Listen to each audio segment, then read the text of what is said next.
Olivia adjusted the flowers on the grave and stood up to go. She came here every Saturday for the last 6 months, but couldn't come to terms with the fact that her mother was no longer there. Some drunk scumbag run her down with his car and drove away. Why drunk? Olivia didn't know. She thought that he was probably drunk because he didn't stay. She went to the police so many times, and she cried so much.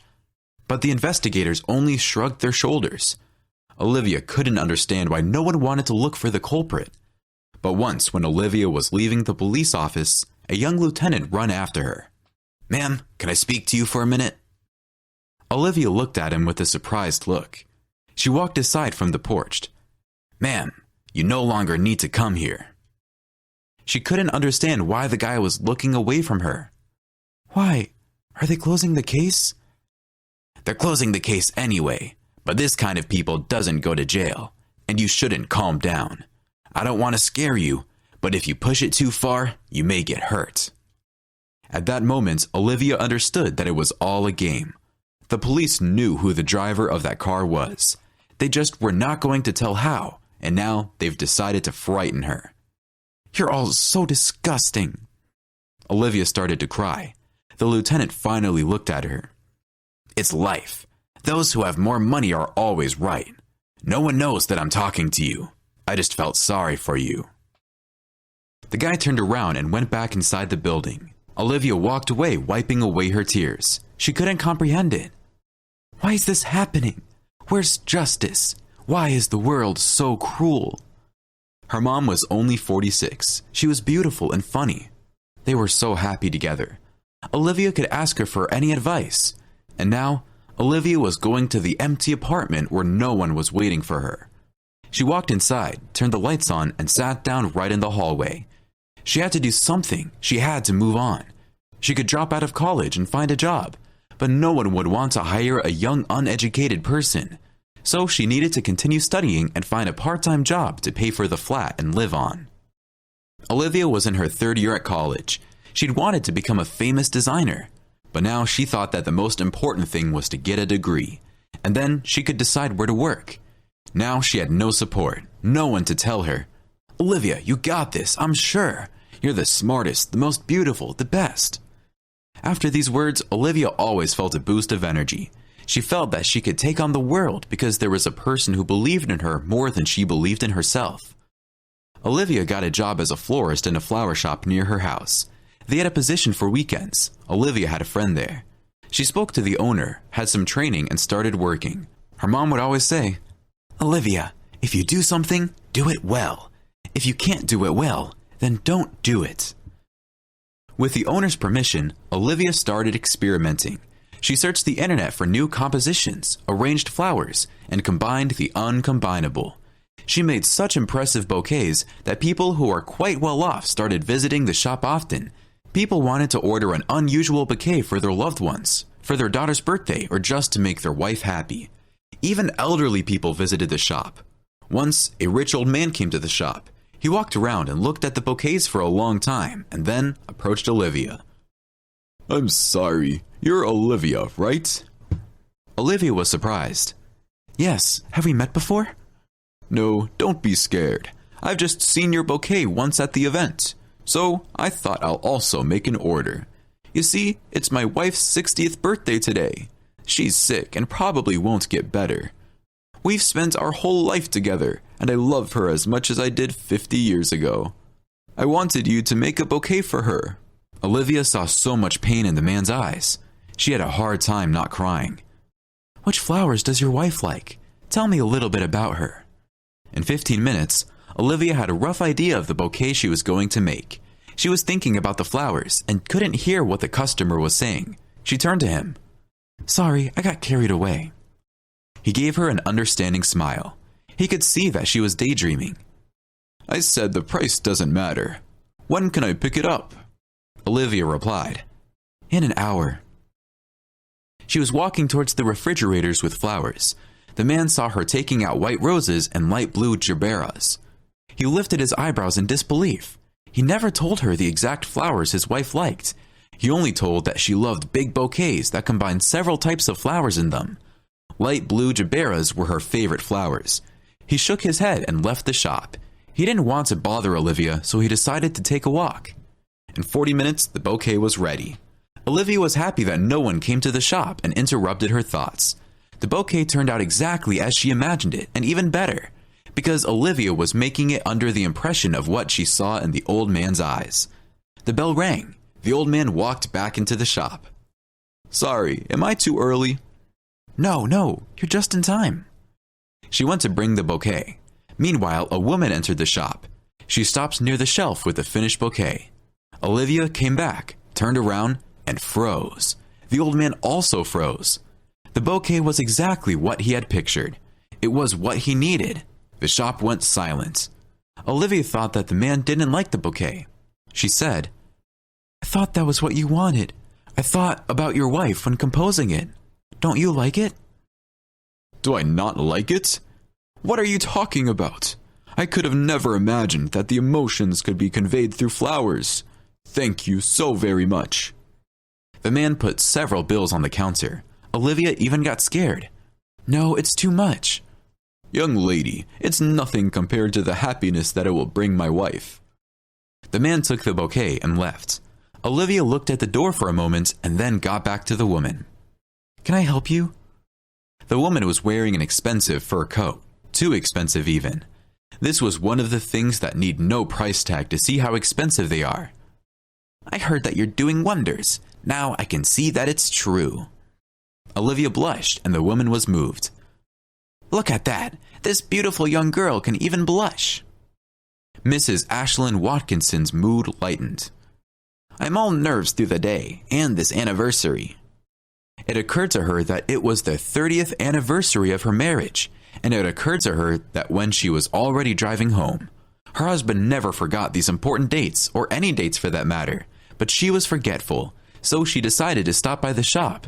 She saw it and recalled how one of her friends told her about this shop. "Your name is Olivia, right?"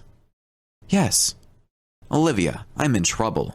I always forget the important dates. My husband's waiting for me with a present, but I remembered it only at the last minute. Don't get me wrong, I really love my husband, but I'm forgetful. What can I say? Can you help me? Mail bouquets are very popular right now, but they don't make them anywhere, or you need to pre-order. Maybe you can help me. I've got only 30 minutes, maybe a little more than that." The woman looked pleadingly at her. Olivia smiled.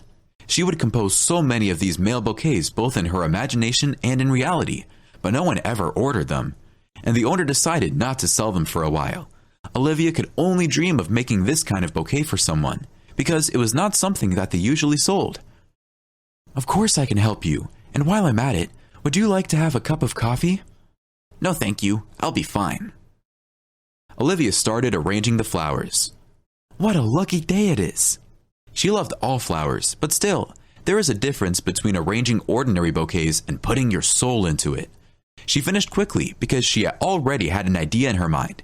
She just never got to implement it. Now that she did, it seemed to her even better than she'd pictured. She came back with a bouquet in her hands and got scared. The woman was sitting in the same armchair but looked very pale. So pale that you couldn't fail to notice. Olivia rushed to her. "Are you all right?" "It's probably my blood pressure. It's gone up." Olivia brought her a glass of water. The woman took a sip and sighed. "I'm going to get better now. It happens to me now and then. I need to call my husband." "Where are you going? You're obviously not feeling good. Let me call an ambulance for you." "No, that's not necessary. No need to call my husband either. I'll call my son. I won't be able to drive myself." The woman took her phone, said a few words, and then turned to Olivia. "What's the address here?" Olivia told her the address. The woman put her phone on the table. "Let me help you take off your coat. It's warm enough here." She helped the woman out of her coat and put it on the nearby chair. She sat down close to the woman and was anxiously looking at her face. Her complexion turned slightly pink. About 10 minutes later, a young man burst into the shop. "Mom, what happened? Are you okay?" He sat down near his mother. She smiled and patted him on the head. "Stephen, don't scream. You'll scare the young lady. I'm feeling better, but you'll have to come back for my car later. If it was not for Olivia here." The man turned to Olivia. "Thank you." Olivia could only manage a smile in response. He was Anyway, he was nothing like anybody else. She stood up and went to bring the bouquet. "This is for your husband." "Oh, I almost forgot. What a scatterbrain I am. Stephen, pay for the bouquet."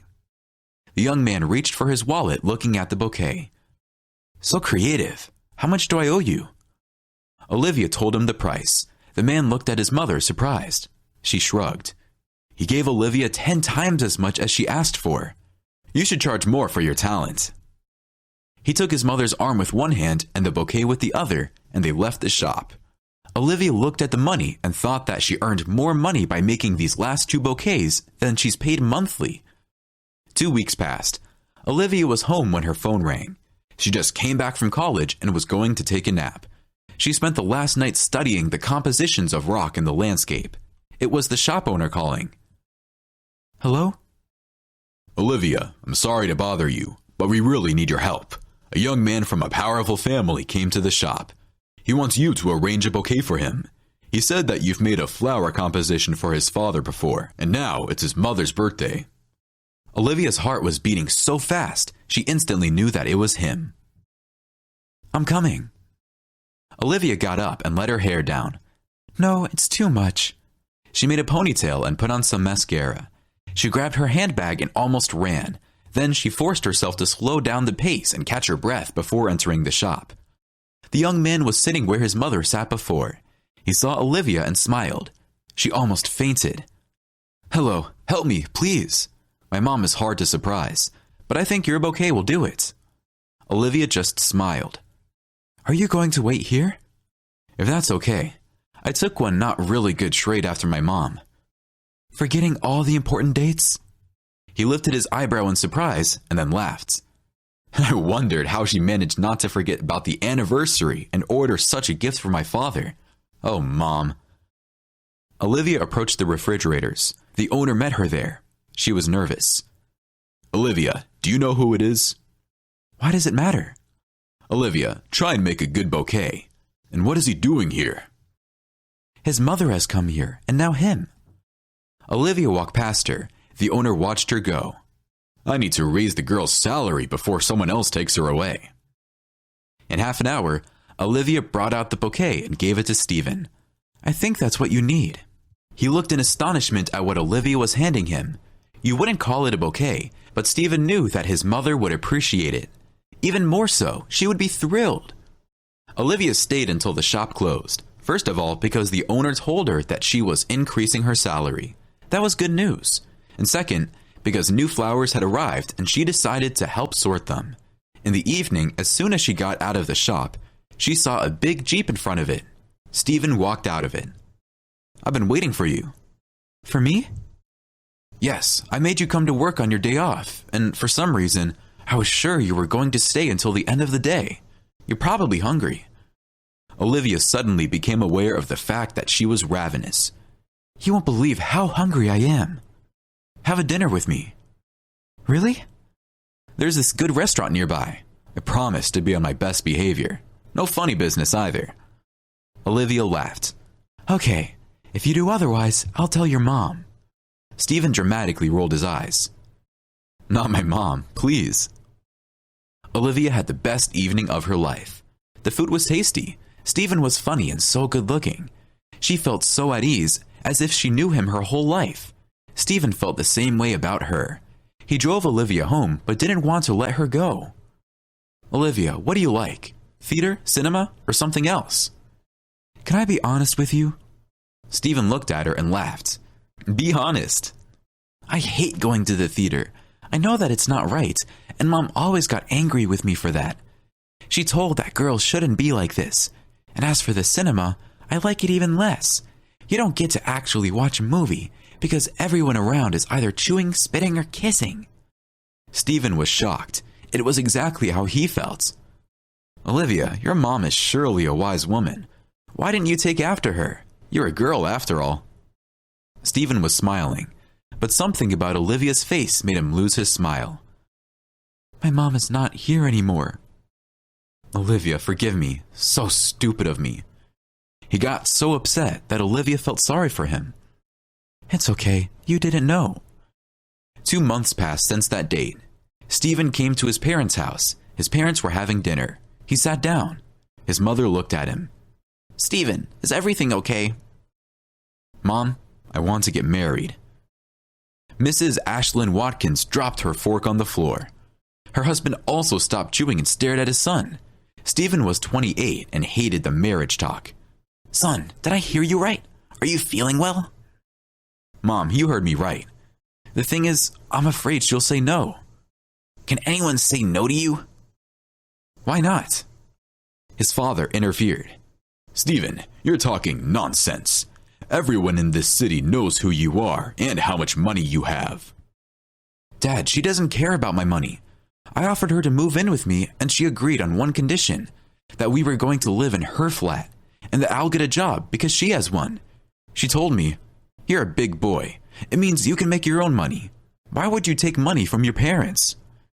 Mrs. Ashlyn Watkins laughed. Stephen, are you sure she knows who you are? Stephen looked at his mother. No. They talked some more and then Stephen asked, Mom, why don't you ask me about my girlfriend? Who she is, where she comes from? Why do I need to know this? I see how your eyes sparkle, and that's enough for me. And you won't mind if she's from another social class? Stephen's father spoke again. Listen, son, I've worked a lot, and in the last few years, you have too. You know that we've achieved more than anyone else in this city and in other cities. Who can tell us what kind of daughter-in-law to have? Mrs. Ashlyn Watkins hugged her husband. That's the kind of person he was. He would always make fair decisions, even though sometimes tough. They've decided to have the wedding as soon as possible.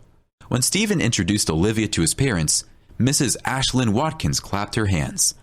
Olivia, you can't imagine how happy I am that it's you. They treated her as their own. At first, Stephen was fiercely watching over her, so that no one would hurt his new wife. But then, he even got jealous of how close his mother and Olivia got.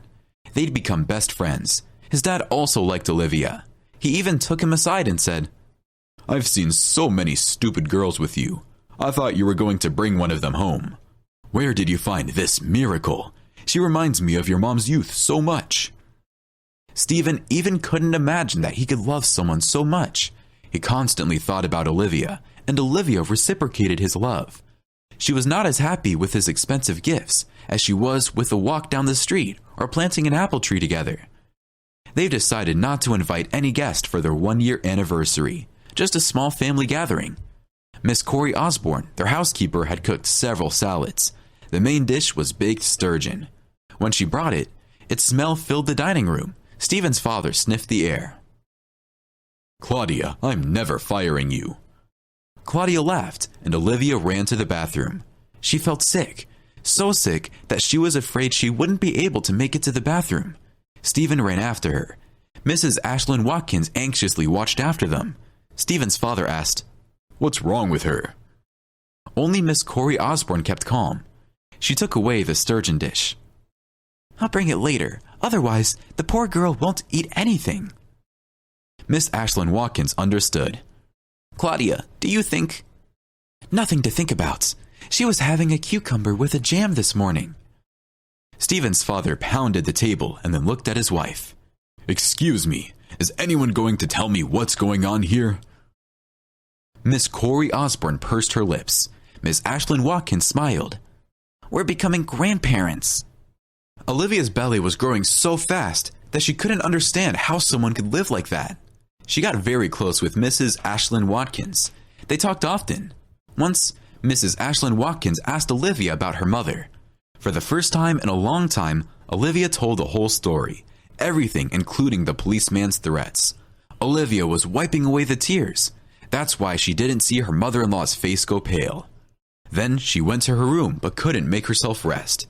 She was walking past the study when she heard Mrs. Ashlyn Watkins talk on the phone. She didn't hear the beginning of the conversation, but what she did hear was enough. Don't you understand? Our son ran that woman down, Olivia's mother. What do? We cannot keep it from the girl forever. She's going to give birth to our grandchild soon, and we're keeping this from her. I don't know, do whatever you have to, but we have to solve this.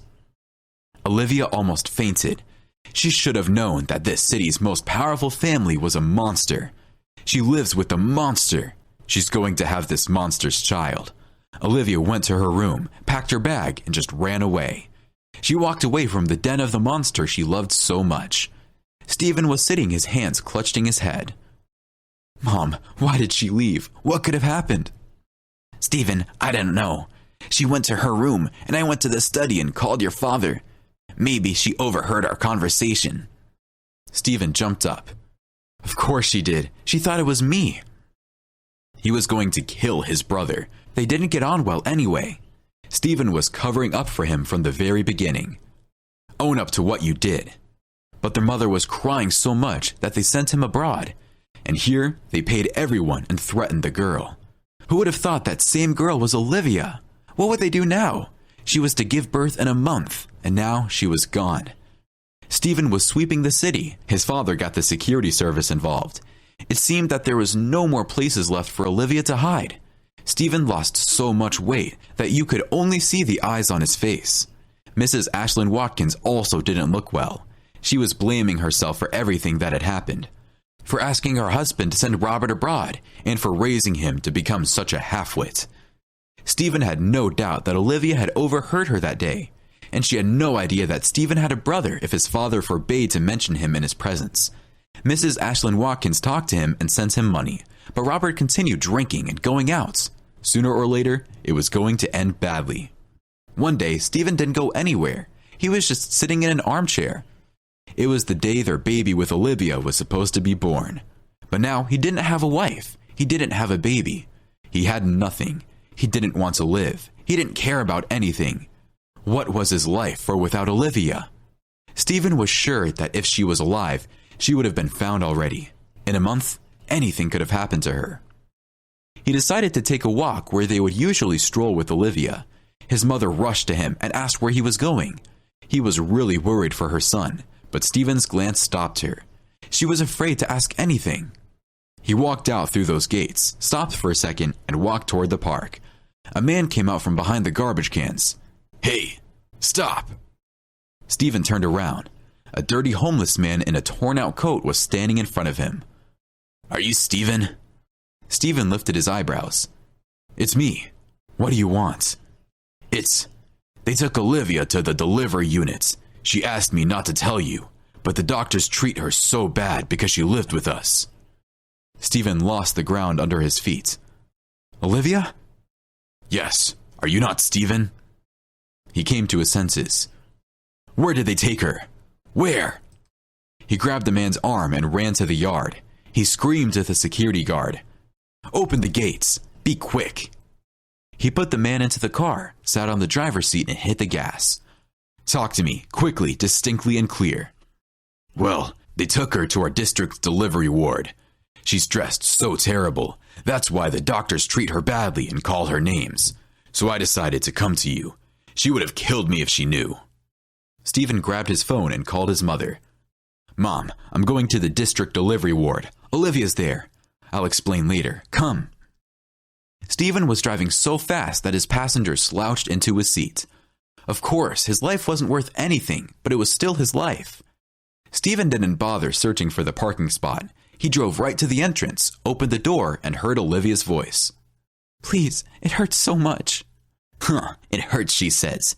You should have scuttled around less. Maybe then it wouldn't hurt so much. Stay still and wait until the doctor comes back from lunch. Stephen walked into the ward. The woman got choked up. She recognized the face that was on every poster. Call the doctor, fast. He said it calmly, but the nurse took off immediately. Olivia saw him and closed her eyes. Tears ran down her cheeks. How did you find me, and why? Olivia, I'll explain later. Now listen, I wasn't driving that car. It was not me. I have a brother who's a human trash bin. But he's my brother. My mom cried so much that we had to do what she wanted. We paid everyone and sent him abroad. My father forbade us to even mention his name. It wasn't you? Olivia understood everything. Of course, it was their son, but not this one. Olivia, where have you been? I turned this city upside down searching for you. I know. I lived with homeless people. They're so sweet, even though dirty and not always sober, but very sincere and kind." Suddenly, Olivia squeezed his hand and started moaning. Stephen jumped up. He was going to destroy this hospital. But he heard his mother's voice in the corridor. She was ordering everyone around. Mrs. Ashlyn Watkins entered the ward. Several doctors rushed to her. She leaned over Olivia. "I'm so sorry, girl. You'll hold your own child in your arms very soon, and you'll understand me." She straightened up and gave all the doctors and nurses an intimidating look. "I don't understand. Why is my daughter-in-law lying here for an hour and no one's taking care of her? You have 10 minutes to take her to the separate ward and give her all the help she needs." Stephen smiled. That's it. Mother's back in business. Now Olivia was definitely going to have this baby. Stephen never left her side. He wanted to be with her during the delivery, but Olivia was against it. "You have no business being there. Wait here." He went outside and saw his father smoking. "Dad, have you gone mad? Mom will kill you if she sees." His father quickly threw away the cigarettes. "How's it going there?" "I don't know. She's still in the delivery." The homeless man appeared from behind the car. He approached them and said, "Well, I'm off. Olivia will be okay, right?" "Go. Thank you." After the man took 2 steps, Stephen called him. "Wait." The man froze. Stephen took out all the cash he had in his wallet and handed it to him. "Take it. It's for you." The man took the money and looked at Stephen with astonishment. Then he hid the money and sat down. Stephen asked him, "Why aren't you leaving?" "Well, I'll wait until it's over. Then we'll celebrate." The door squeaked. Mrs. Ashlyn Watkins came out. She was smiling. "What, Mom?" "You have a boy. 4,200 kilograms. Stephen screamed and hugged his mother and father, whereas the homeless man left quietly wiping away tears of joy.